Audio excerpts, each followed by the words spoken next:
paz de nosso Senhor e Salvador Jesus Cristo, meus irmãos, é com muita alegria que estamos por começar mais uma de nossas pré-aulas. As pré-aulas do currículo das lições bíblicas da Casa Publicadora das Assembleias de Deus no Brasil.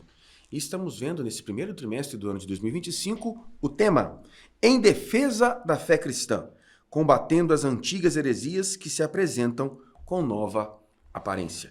E pela misericórdia e graça de nosso Senhor e Salvador Jesus Cristo, estamos hoje no que será a lição de número 10.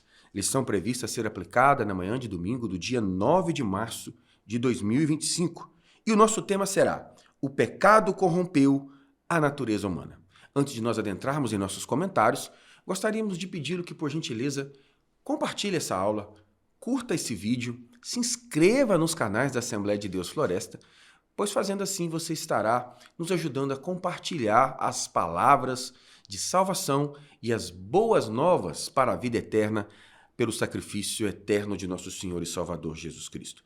Deixe aí nos comentários sua pergunta, seu engajamento, a cidade e o lugar de onde você está nos assistindo.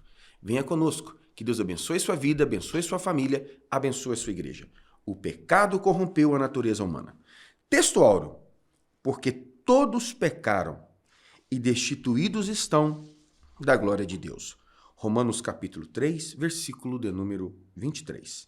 Verdade prática: o pecado é um elemento real na vida de todas as pessoas desde o ventre materno. A leitura bíblica em classe encontra-se no livro de Gênesis, capítulo 3, versículos 1, 6 e 7. Carta de Paulo aos Romanos, capítulo 5, dos versículos 12 ao versículo 14. Venha comigo para a leitura da palavra de Deus. Ora, a serpente era mais astuta que todas as alimárias do campo que o Senhor Deus tinha feito. E esta disse à mulher: é assim que Deus disse: não comereis de toda a árvore do jardim? E, vendo a mulher que aquela árvore era boa para se comer, e agradável aos olhos, e árvore desejável para dar entendimento, tomou do seu fruto e comeu, e deu também a seu marido, e ele comeu com ela. Então foram abertos os olhos de ambos, e conheceram que estavam nus, e coseram folhas de figueira, e fizeram para si aventais. Romanos capítulo de número 5. Pelo que, como por um homem entrou o pecado no mundo, e pelo pecado a morte, assim também a morte passou a todos os homens, por isso que todos pecaram. Porque até a lei estava o pecado no mundo, mas o pecado não é imputado não havendo lei. No entanto, a morte reinou desde Adão até Moisés, até sobre aqueles que não pecaram, à semelhança da transgressão de Adão, o qual é a figura daquele que havia de vir. Está aqui à minha direita, à esquerda dos irmãos, o auxiliar de trabalho, irmão Gabriel Felipe. Meu querido, deixe sua saudação e as suas notas introdutórias em nome de Jesus. Queridos irmãos, quero vos cumprimentar com a paz do Senhor. É uma alegria muito grande estar aqui mais uma vez ao lado do evangelista Jadson, do evangelista Rafael, superintendente da Escola Dominical, para falarmos a respeito da palavra de Deus. Tem um filósofo e teórico político que tem uma frase muito conhecida. Esse filósofo, Jean-Jacques Rousseau, se tornou conhecido por uma frase que muitos por aí usam. Inclusive, eu em algum momento já posso ter usado, porque é muito usado pelos alunos que vão fazer o Enem como repertório em suas redações. Uma frase que, a primeiro momento, não parece ter nada demais e parece ser muito assertiva. Qual frase é essa? O homem nasce bom e a sociedade o corrompe. Claro que essa frase tem um valor quando nós falamos sobre a influência que a sociedade pode exercer sobre o indivíduo. Mas se nós olharmos com o conhecimento bíblico, essa frase peca ou erra ao dizer que o homem nasce bom. Nós entendemos que houve uma depravação do ser humano por causa do pecado.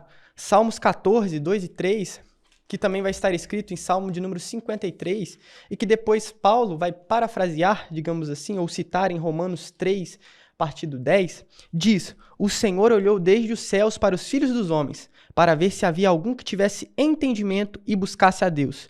Desviaram-se todos e juntamente se fizeram imundos. Não há quem faça o bem, não há sequer um. Ele acreditava que o homem nascia bom e se tornava mau. mas nós vemos que por causa do pecado, o homem nasce mal e só pode ser reconciliado através de Jesus Cristo. Evangelista irmão Rafael. Meus irmãos, a paz do Senhor, alegria estar aqui mais uma vez para juntos estudarmos a palavra de Deus. A palavra-chave da nossa lição hoje é pecado. E pecado é errar o alvo, é a transgressão contra Deus e a sua palavra, é a desobediência aos princípios divinos. O pecado ele pode ser de dois tipos. Ele pode ser emissor ou omissor. O pecado emissor é quando a Bíblia proíbe e o ser humano faz. No Decálogo, por exemplo, a Bíblia proíbe o adultério, o assassinato, o roubo, o falso testemunho e a cobiça. Se alguém faz essas coisas, ele emite pecado contra Deus. Mas existe também o pecado omissor, quando a Bíblia ordena e o ser humano deixa de fazer. Tiago 4,17 diz claramente que aquele que pode fazer o bem e não faz, comete pecado. A Bíblia manda você perdoar. Você não perdoa, você peca. A Bíblia manda você perseverar em oração. Você não persevera, você peca. A Bíblia manda você honrar pai e mãe. Você não honra, você peca. A Bíblia manda você dizimar. Você não dizima, você peca. Não importa se o pecado é omissor ou emissor. O pecado sem arrependimento separa o homem de Deus. Mas Jesus Cristo é a ponte capaz de reconectar o homem com Deus.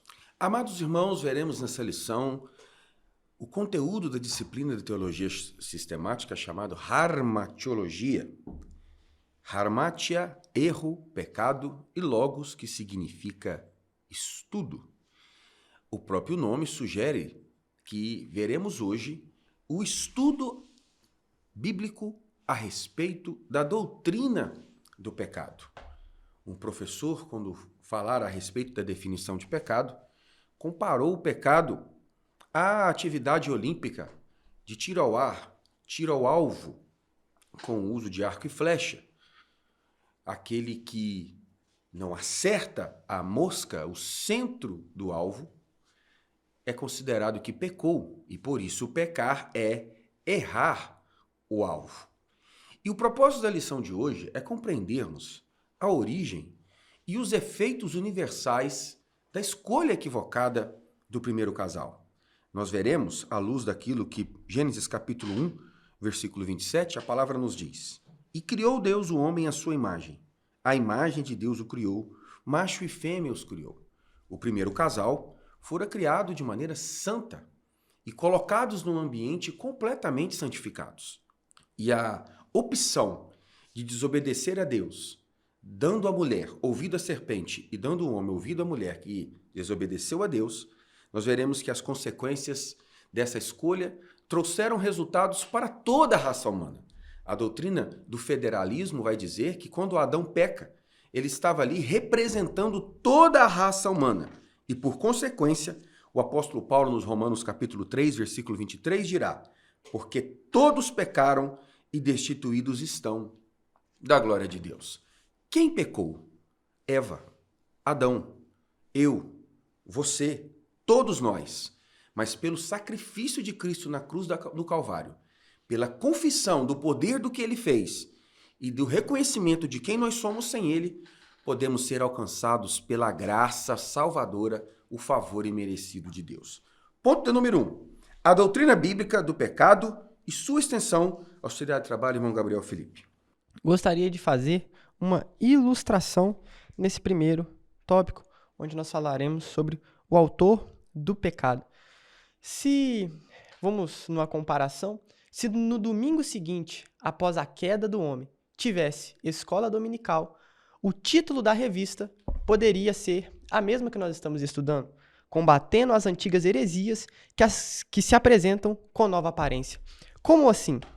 Vamos olhar para Isaías, capítulo 14, versículos 14, 15.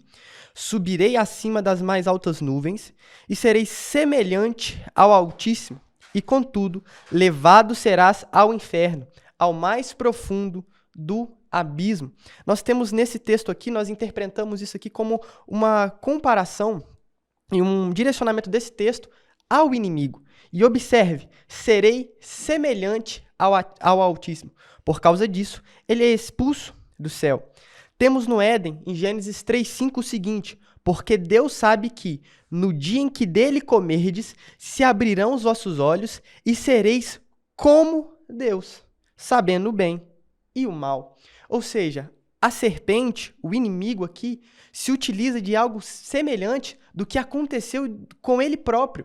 Ele pensa, serei semelhante ao Altíssimo. E aqui, quando ele vai tentar a mulher, em Gênesis 3:5, ele fala algo parecido. Se comeres do fruto, serão semelhantes ou serão como Deus.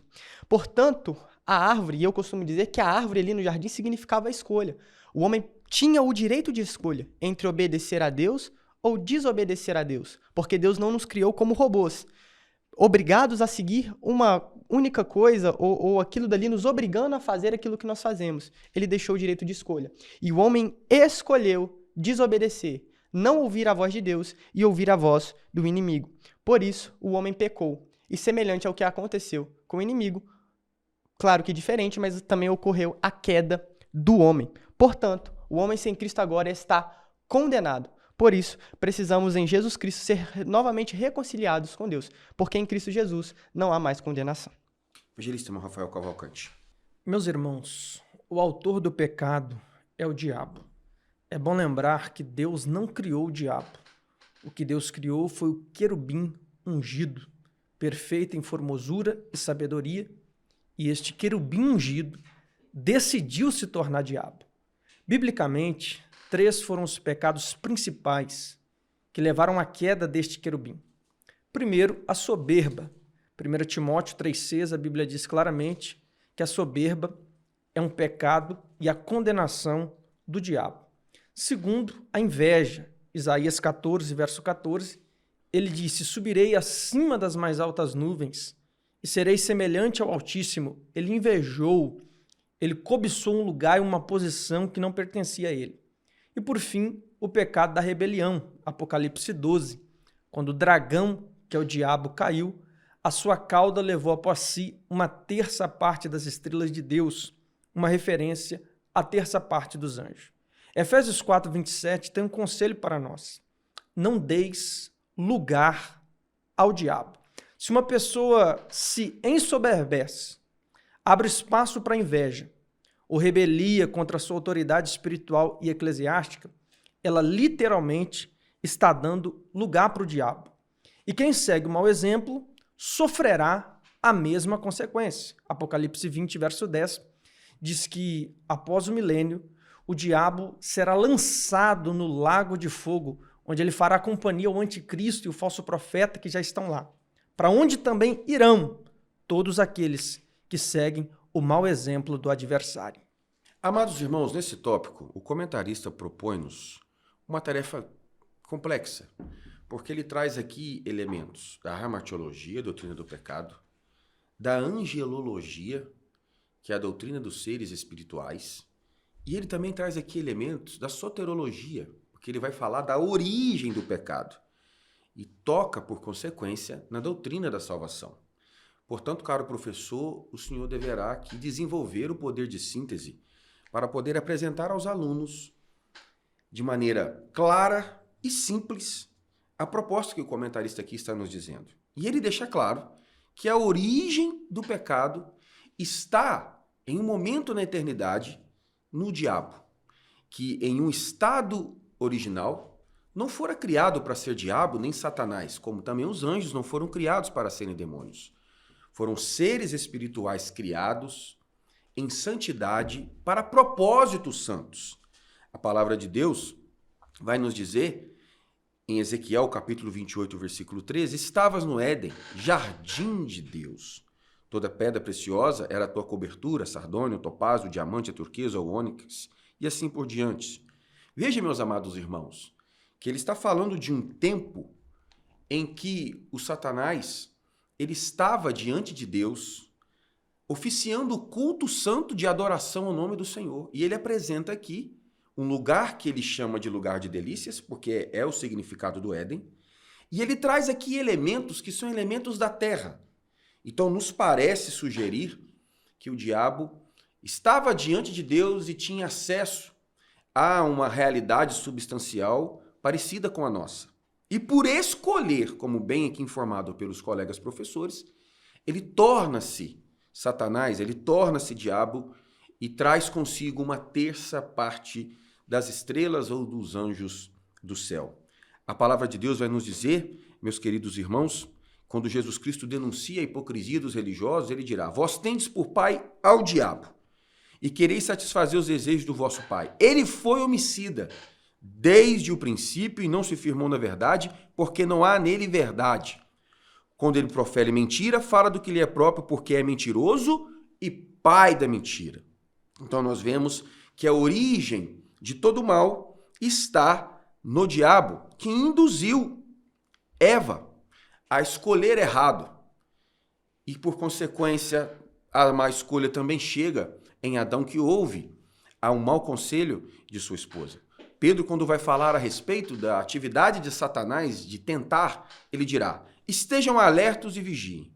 O diabo, o inimigo de vocês, anda ao redor como um leão, rugindo e procurando a quem possa devorar.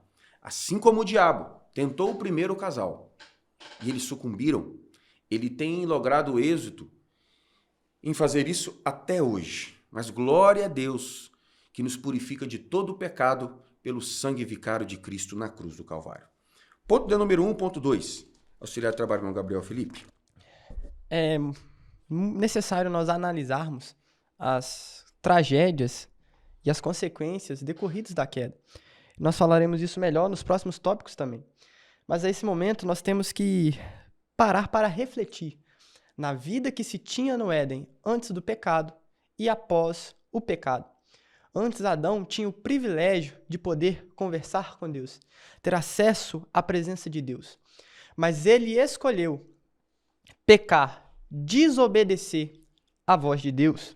Romanos capítulo 5, versículo 12. Pelo que, por um homem, entrou o pecado no mundo. O pecado entrou e o pecado causa separação entre Deus e o homem. Isaías 59, 2. Mas as vossas iniquidades fazem divisão entre vós e o vosso Deus, e os vossos pecados encobrem o seu rosto, para que vos não ouça. Então aqui nós temos consequências trágicas. O homem agora está separado de Deus, separado por toda a eternidade, porque todos pecaram e destituídos estão da glória de Deus. Não há mais solução para nós.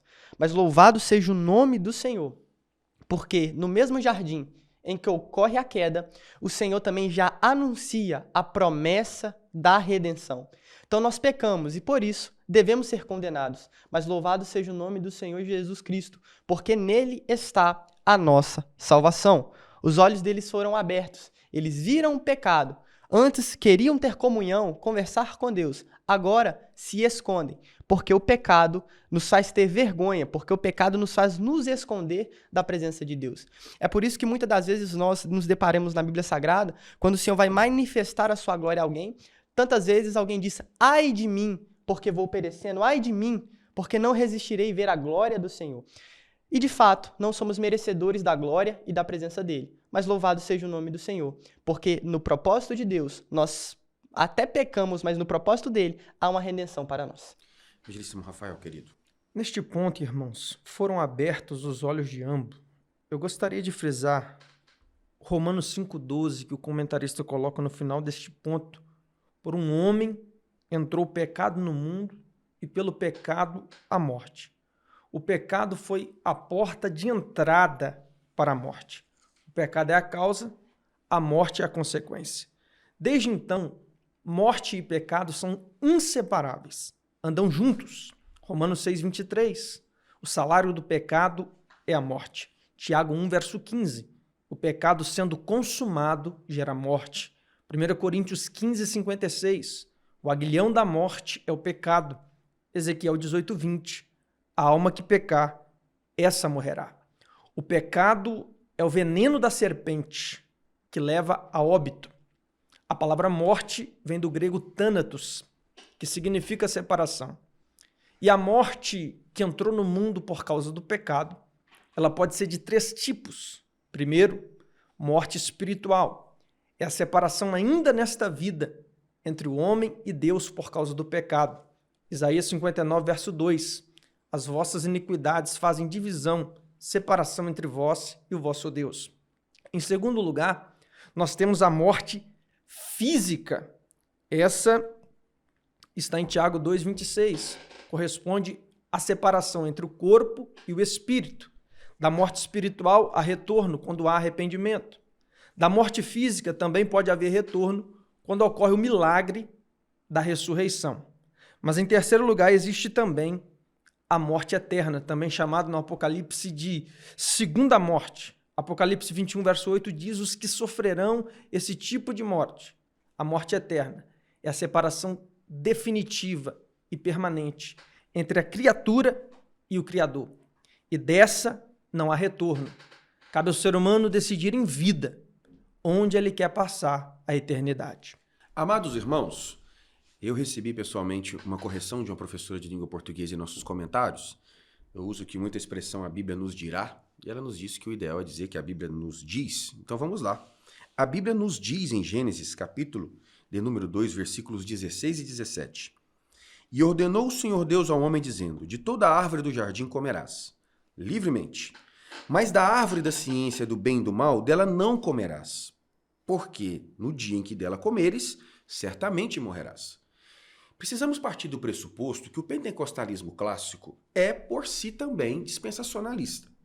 Então nós estamos aqui sob a égide da dispensação da inocência, que havia um mandamento explícito positivo e um mandamento explícito negativo. O mandamento explícito positivo era que o homem deveria se multiplicar, encher a terra e dominar sobre toda a criatura. O mandamento explícito negativo era o de não comer desta árvore. E a palavra de Deus vai nos dizer, em Gênesis, capítulo de número 3, versículos 6 e 7, o seguinte: e vendo a mulher que aquela árvore era boa para se comer, e agradável aos olhos, e a árvore desejável para dar entendimento, tomou do seu fruto, e comeu.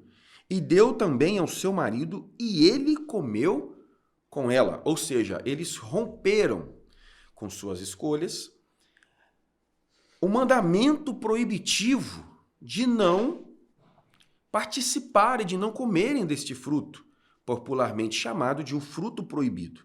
E a palavra vai nos dizer que a consequência imediata daquilo que eles fizeram foi que os seus olhos foram abertos. Se ele trabalha no Gabriel, evangelista no Rafael, Deus não os fez cegos. É claro que a Bíblia está falando aqui de uma espécie de visão que tem a ver com o mundo espiritual. Portanto, os olhos deles foram abertos espiritualmente e eles perderam o seu estado de inocência. Por isso estamos falando da dispensação da inocência. E qual foi a consequência disso? A consequência disso foi tentar arrumar uma desculpa ou um meio de se esconder de Deus, cobrindo os seus corpos com folhas de árvores. E nós veremos, meus amados irmãos, que o Senhor, quando visita o jardim, sua voz passeia entre aquelas árvores, o Senhor tem um encontro com eles e os encontra daquela maneira. E nós vemos que o Senhor, então, vê a consequência de todos os seus atos e de suas escolhas. Isaías sintetiza isso muito bem no capítulo 59, versículos 1 e 2, quando diz: eis que a mão do Senhor não está encolhida para que não possa salvar, nem o ouvido surdo para não poder ouvir.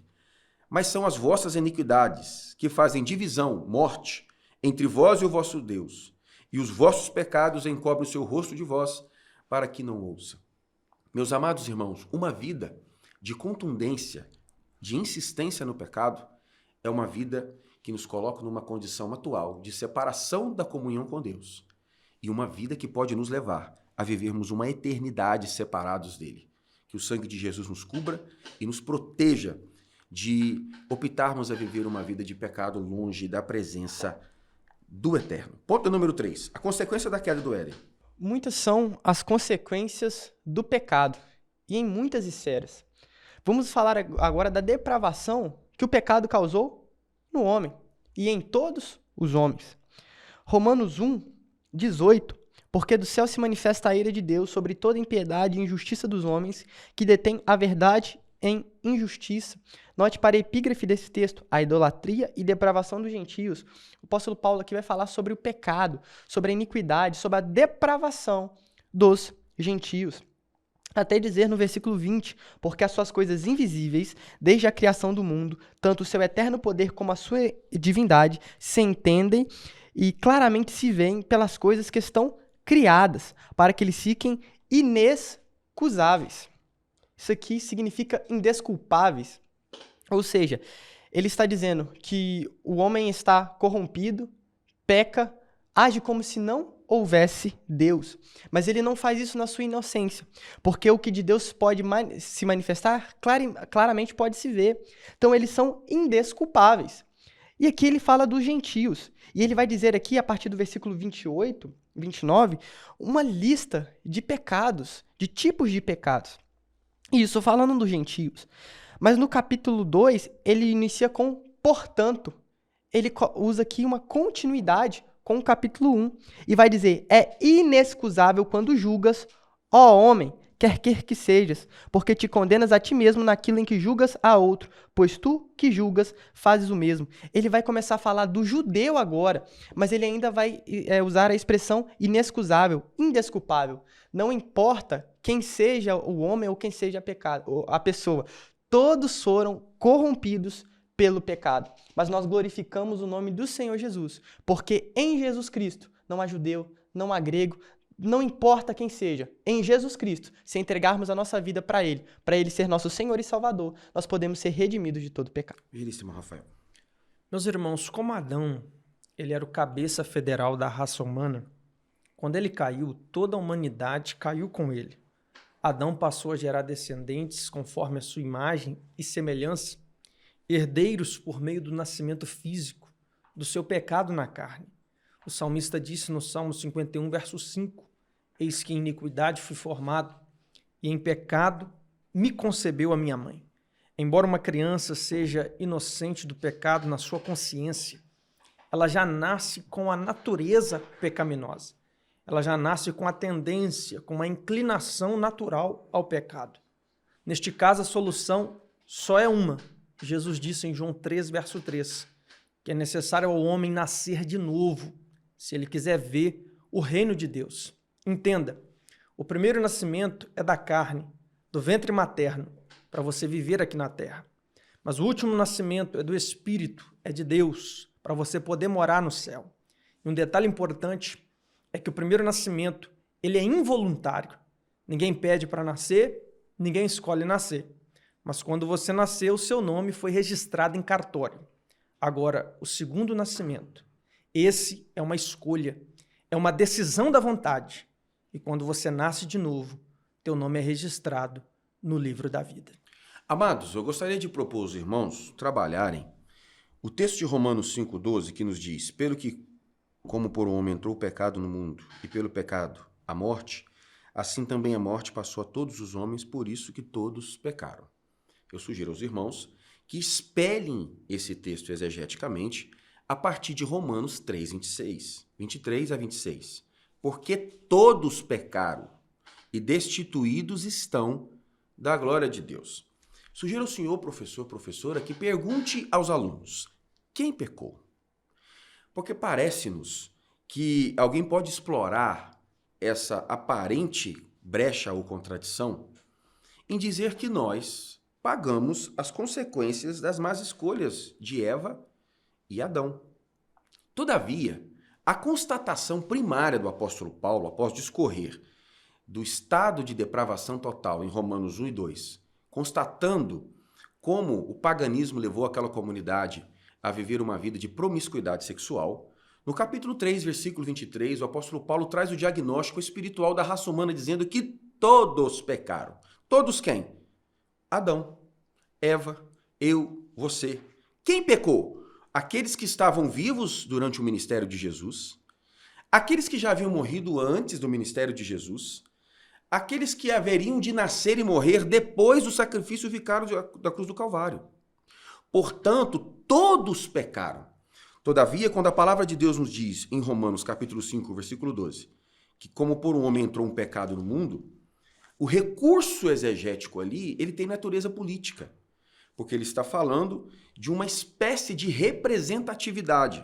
Quando alguém, por procuração ou por legitimidade, representa todos os demais. Por isso estamos falando que Adão é o cabeça federal da raça humana.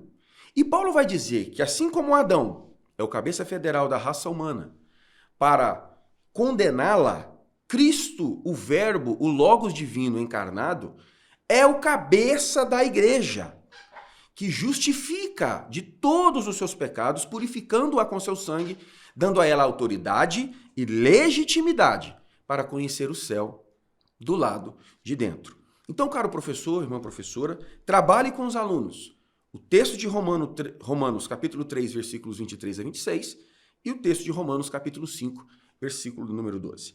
Ponto 4, a extensão do pecado. Vamos falar então da extensão do pecado. O pecado se estendeu em todas as esferas, em todas as áreas, e às vezes até mais do que nós podemos imaginar. As consequências e sua extensão vai muito além do que às vezes nós paramos para refletir. Por exemplo, uma das consequências, e o autor João dos Santos, no livro de Soteriologia do IBAD, ele vai dizer algumas consequências. O pecado nos alienou de Deus, ou seja, nos afastou, e de tal modo, de uma extensão tão grande, que ele vai citar um teólogo suíço, Karl Barth, que vai dizer que o pecado não causou apenas uma fronteira entre o homem e Deus, mas um abismo imensurável, porque de um lado está Deus na sua majestade, justiça e santidade, do outro está o homem com sua natureza caída na carne, no pecado. Ele não pode se reconciliar de novo com Deus. O pecado corrompeu também toda a criação, e quando nós lemos a lista de consequências que o Senhor cita, o autor vai dizer que o Senhor ele não está falando de consequências isoladas, mas a extensão dessa consequência é tão grande que isso se aplica a todas as esferas. Quando ele fala que multiplicaria a dor de parto da mulher, estava ali também embutido toda a consequência de natureza física no corpo humano. Ele vai dizer: parto é o único processo biológico natural em que sentimos dor? Não sentimos dor muscular após um grande esforço físico? Não sentimos dor de cabeça se ficarmos mentalmente exaustos? Uma criança não sente dor quando nasce um dente? E ele vai continuar explicando aqui, e ele faz isso para cada um dos pontos, ou seja, a extensão do pecado é muito maior do que nós podemos imaginar, porque a gravidade do pecado vai além do que nós podemos compreender, mas louvamos ao nome do Senhor, porque mais uma vez eu digo que o Senhor Jesus, nele nós temos a redenção. Diríssimo Rafael, a extensão do pecado. Meus irmãos, o ser humano ele é um ser tricótomo, segundo 1 Tessalonicenses 5:23, composto de espírito, alma e corpo. E nós sabemos que a totalidade individual do ser humano ela foi contaminada com o pecado. Isso é chamado de depravação total. No final desse ponto, o comentarista diz algo interessante. A imagem de Deus no ser humano caído foi desfigurada, mas não aniquilada. A imagem e semelhança foi danificada quando Adão pecou, mas ela não foi extinta. Poderíamos ilustrar isso com a água. Uma água na sua forma limpa, cristalina, pura, representa a imagem e semelhança perfeita de Deus no homem, antes de pecar. Mas imagine que nesta água caia barro, caia sujeira. A água fica suja, mas não deixa de ser água. Assim o ser humano, no pior pecado em que ele possa estar, ele está danificado, mas ele continua sendo a imagem e a semelhança do seu Criador. E aí que entra o processo da santificação. Em que consiste a santificação? A santificação é o processo de filtragem desta água, para que ela fique limpa outra vez. A santificação é a purificação por meio do Espírito Santo para restaurar o ser humano à imagem e semelhança perfeita do seu Criador. Amados irmãos, o texto áureo da Bíblia, Evangelho de Jesus, segundo escreveu João, capítulo 3, versículo 16, nos diz: porque Deus amou o mundo de tal maneira que deu o seu Filho unigênito, para que todo aquele que nele crê não pereça, mas tenha a vida eterna. É evidente que a palavra mundo aqui, ou cosmos, não pode ter a interpretação objetiva de tratar-se do planeta. Ele está falando aqui das pessoas. Bom, então, por consequência, nós podemos concluir que a consequência ou a extensão do pecado alcança todos os seres humanos. Porque a proposta de Deus em dar Jesus, em oferecer Jesus, não está restrita a um grupo de pessoas, mas assim a toda a humanidade. O desejo de Deus é que todos os homens se salvem. E quando nós tratamos disso, meus irmãos, aí nós temos argumentos para todos os lados. A escola reformada calvinista tem uma perspectiva, a escola pentecostal clássica arminiana tem outra perspectiva. E eu quero propor para os irmãos aqui algo pedagógico, no seguinte sentido. Você não precisa perder tempo nesses debates, porque eles são, em certa medida, improdutivos. Porque o calvinista não pode condenar o arminiano de assim crer. Porque se ele crê no calvinismo, foi Deus que predestinou o arminiano para crer daquele jeito. E o arminiano não pode condenar o calvinista por crer desse jeito. Porque se ele crê no livre-arbítrio, Deus deu a ele a liberdade de pensar e agir e escolher daquela maneira. O pastor reverendo Augusto Nicodemos, quando vai falar dessas duas linhas teológicas, vai dizer que o calvinismo e o arminianismo são como as duas linhas de um trem, que estão caminhando lado a lado e que no final do horizonte da linha se encontram na pessoa bendita de nosso Senhor e Salvador Jesus Cristo. Portanto, nós reconhecemos a doutrina reformada como uma doutrina bíblica, apesar de nossas divergências, porque no que diz respeito ao essencial, nós temos essa unidade. Todavia, o pentecostalismo clássico vai dizer que o estado de separação entre o homem e Deus é produto da escolha do homem. O homem tem, sim, o arbítrio ou o livre-arbítrio de optar pelo certo ou optar pelo errado. Apesar de Tiago dizer que o homem está morto em seus delitos e pecado, o arminianismo desenvolve o conceito de graça preveniente, que é a capacidade prévia que o Senhor concede ao pecador de entender o seu estado de miserabilidade e de reconhecer em Cristo Jesus a solução para a sua vida eterna. Portanto, nós estamos dizendo por aqui que o homem sem Deus tem por si a capacidade de reconhecer o seu estado e de confessar Jesus como Salvador. Haja vista que a palavra nos diz que Jesus é o autor e consumador da nossa fé. Nós não temos mérito em nenhum processo ou estágio da salvação em nossas vidas. Todavia, nós afirmamos sim que o homem é capaz de escolher, pelo confrontamento da exposição da palavra de Deus, o destino da sua alma. Em todo o tempo, Jesus deixa isso muito claro ao falar da porta estreita, do caminho apertado, do caminho largo, do caminho fácil de se andar. Jesus Cristo deixa muito claro que o homem e ao homem foi dada a faculdade de escolher, pelo confrontamento da palavra, o caminho e o destino da sua eternidade. Ponto de número 2. A heresia que nega o advento do pecado. Você já curtiu esse vídeo? Já deixou o seu comentário? Já compartilhou nos seus grupos da igreja? Faça isso e nos ajude a proclamar a santa palavra de Deus. O pelagianismo. Auxiliar trabalho, irmão Gabriel Felipe. O comentarista vai nos dizer alguns dos pensamentos do pelagianismo e o que Pelágio defendia. Segundo ele, o homem já estava destinado a morrer. Isso não veio do pecado.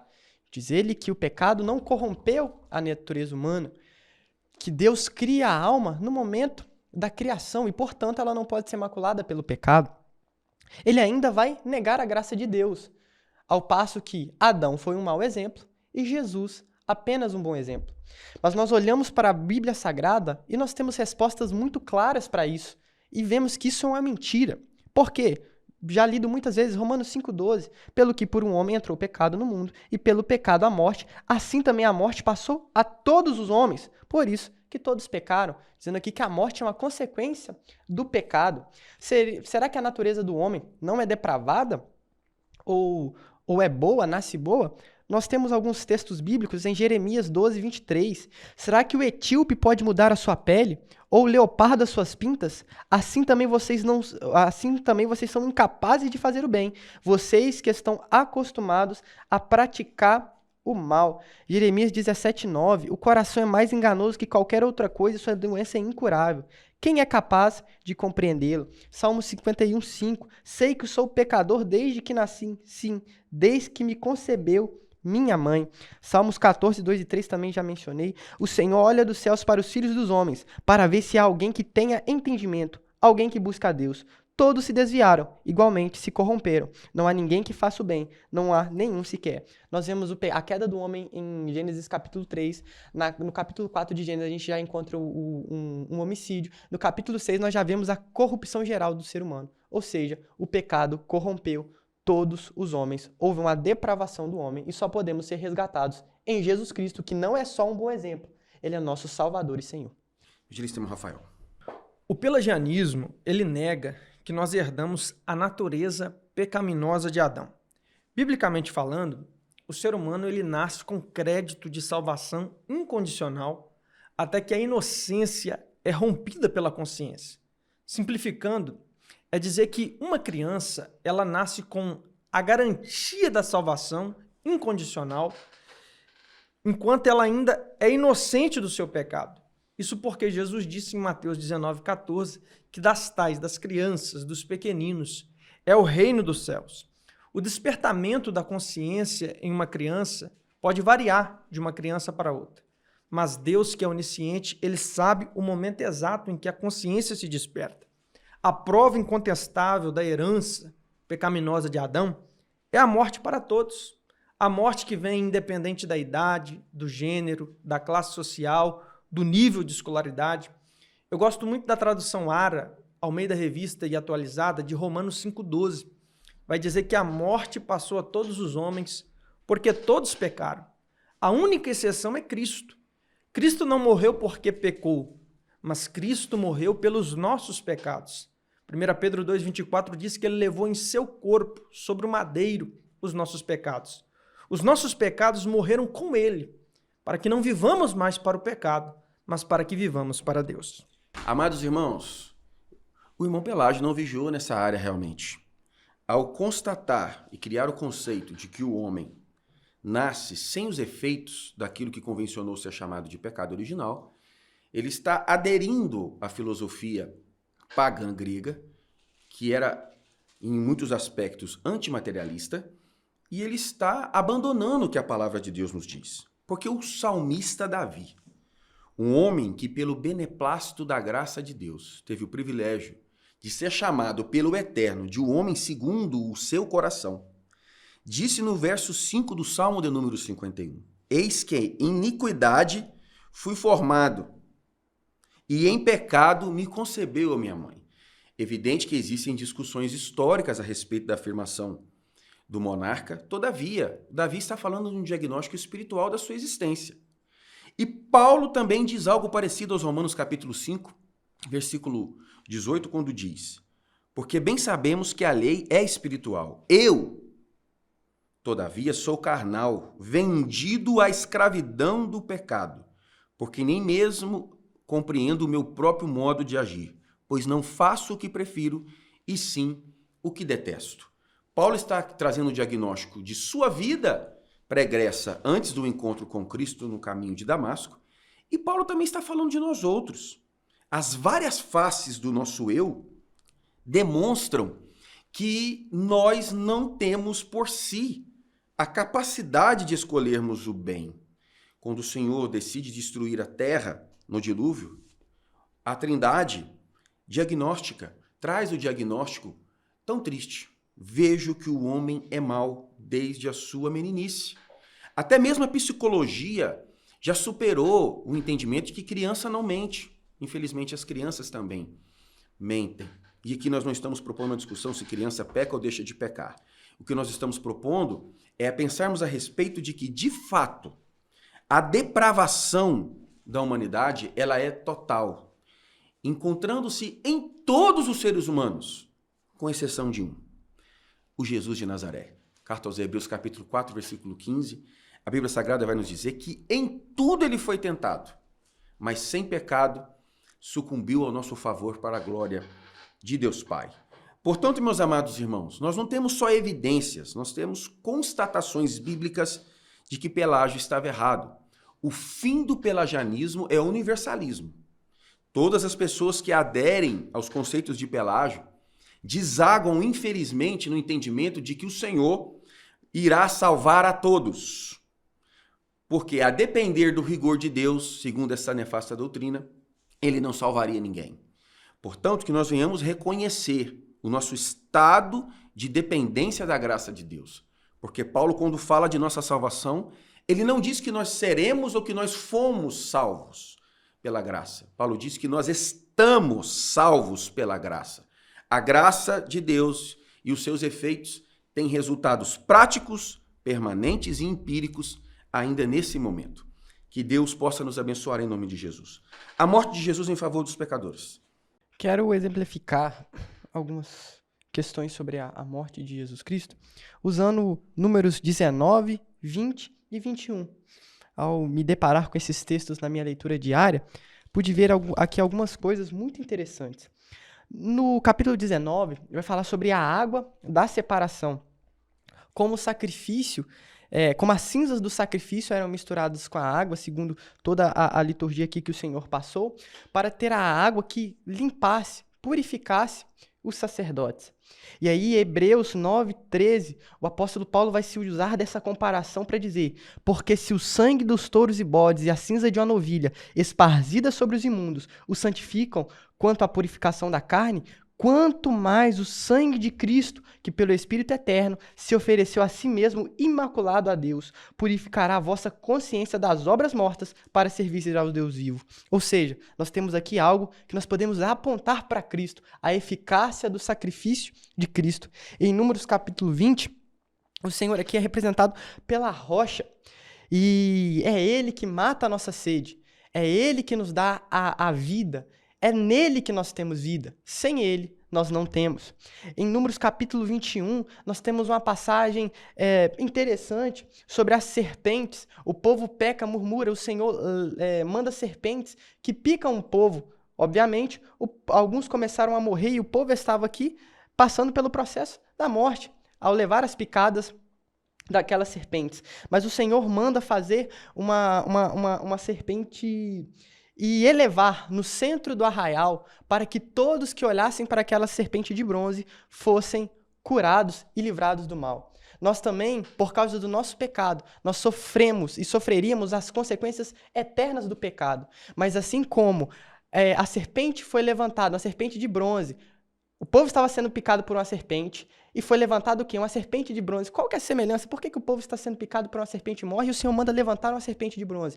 Nós vemos a comparação em Cristo Jesus, porque nós estávamos mortos pelo pecado, mas Ele se fez pecado por nós, se encarnando, assumindo a natureza humana, morrendo na cruz do Calvário e olhando para Ele, somente para Ele, nós temos a redenção do nosso pecado. É por isso que em João 3,14, ele diz: e como Moisés levantou a serpente no deserto, assim importa que o Filho do Homem seja levantado, para que todo aquele que nele crê não pereça, mas tenha vida eterna. Ilustríssimo Rafael.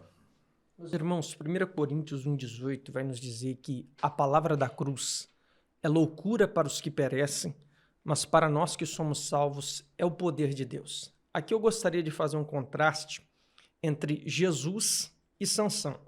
Nós sabemos que Sansão, ele morreu de braços abertos, com as mãos nas colunas do templo de Dagon, querendo se vingar dos seus inimigos. Jesus também morreu de braços abertos, com as suas mãos pregadas na cruz, porém pedindo ao Pai que perdoasse os seus inimigos. A morte de Sansão trouxe muitas mortes.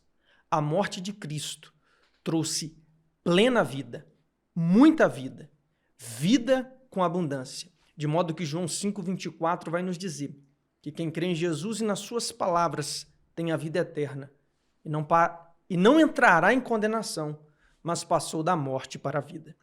Amados irmãos, se fôssemos falar aqui dos efeitos, das consequências, do produto ou dos resultados da morte de Jesus na cruz, teríamos que trazer aqui um trimestre para falar só a respeito dessa doutrina. O que nós temos que entender é que Jesus morreu em favor dos pecadores. João vai dizer que nós o amamos porque ele nos amou primeiro. Vivemos em tempos em que avaliamos e priorizamos as pessoas, ao contrário, os objetos, as coisas, em detrimento das pessoas. ONGs que estão focadas na conservação das tartarugas marinhas, do mico-leão dourado, da onça pintada. Só que Jesus não morreu para salvar tartaruga, nem leão, nem onça. A morte de Jesus tem o propósito de resgatar, de perdoar e de reconciliar os pecadores perdidos e distantes de Deus. É o que Paulo escreve aos Colossenses capítulo 1, versículo 20. E, por meio dele, o Pai reconciliou consigo todas as coisas. Por meio do sangue do Filho na cruz, o Pai fez as pazes com todas as coisas, tanto nos céus como aqui na terra. Portanto, meus amados irmãos, O efeito da cruz é o efeito da reconciliação. 1 de João, capítulo 1, a partir do versículo 7.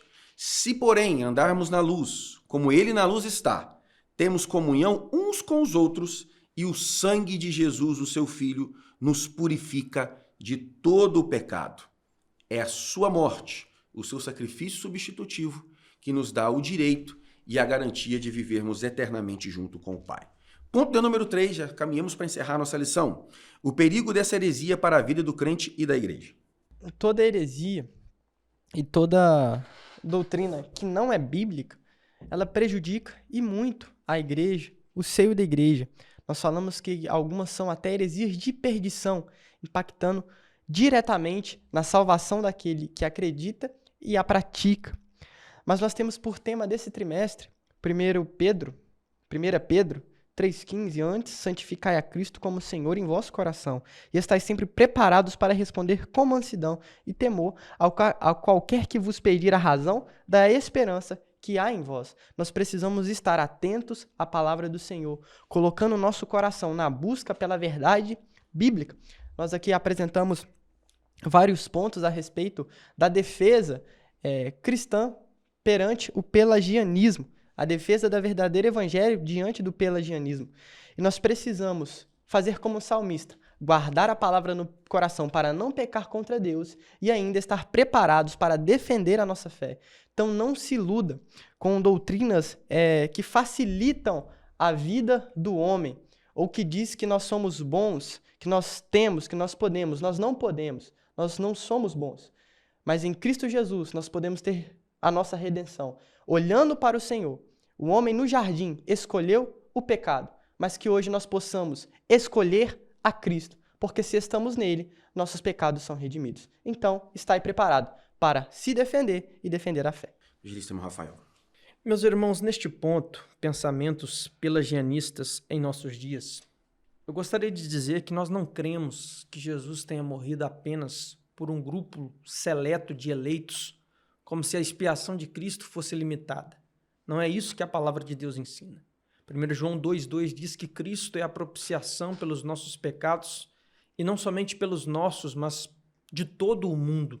Marcos 16,15, Jesus deu uma ordem para ir por todo o mundo e pregar o evangelho a toda criatura, isso porque ele morreu por todo o mundo. Hebreus 2, verso 9, diz que ele provou a morte por todos. E quando nós dizemos que Cristo morreu por toda a humanidade, existe um motivo óbvio. É porque toda a humanidade foi afetada pelo pecado original adâmico.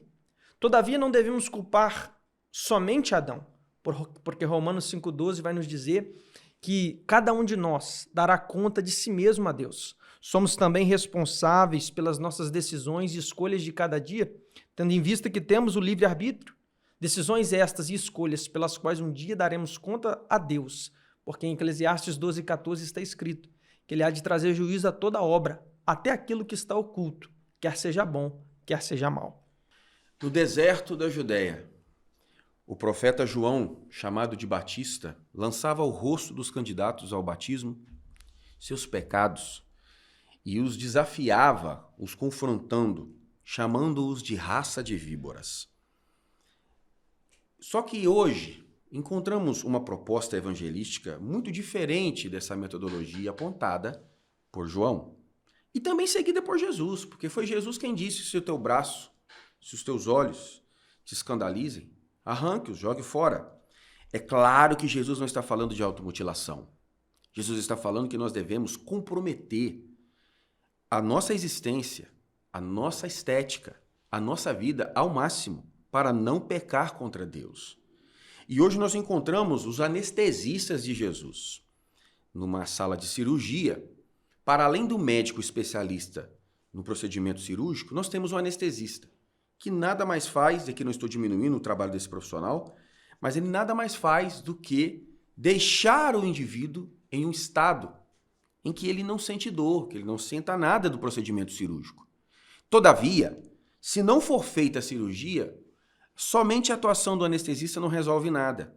E hoje o que nós temos visto são os anestesistas dos púlpitos, que aplicam ao coração dos perdidos, e até mesmo nós, dentro da igreja, que já estamos na igreja, uma sensação de que tudo está certo, enquanto, na verdade, em muitas situações, tudo está errado.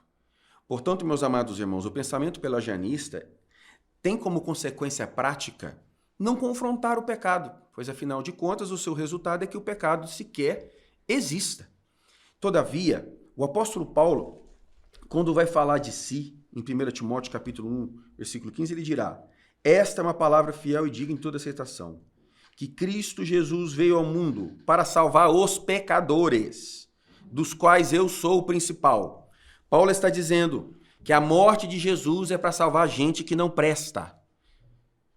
E dentre eles, Paulo se coloca como principal e eu também me coloco.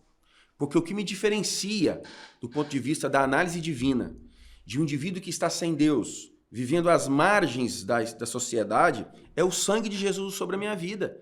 E a presença do Espírito Santo que me ajuda a avançar com passos de fé. Então, que nós não venhamos cair nessa armadilha de, para agradar aos homens, negligenciarmos a pregação expositiva, verdadeira e confrontadora do Santo Evangelho. O perigo, auxiliar de trabalho, Gabriel.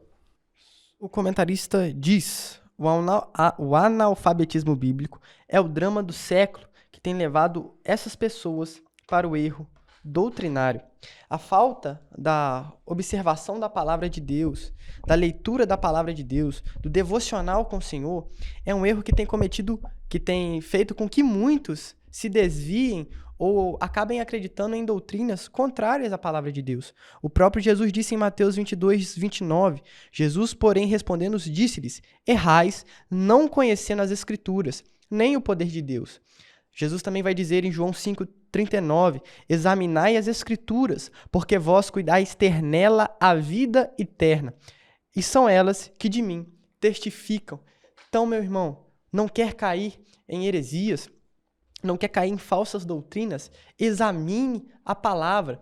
Não tenha uma vida rasa, de às vezes só ir no culto, voltar para casa e se contentar, está bom, não. Dedique-se à oração, dedique-se à leitura da palavra, dedique-se ao estudo da palavra de Deus, para que assim nós possamos estar firmados na palavra. Jesus disse: eu sou o caminho, a verdade e a vida. Em outra ocasião, conhecereis a verdade e a verdade vos libertará. Então, que nós não percamos de vista a verdade, Jesus Cristo, que nós possamos firmar a nossa vida na palavra, buscando Ele em oração, em jejum e na sua palavra. Evangelista, irmão Rafael.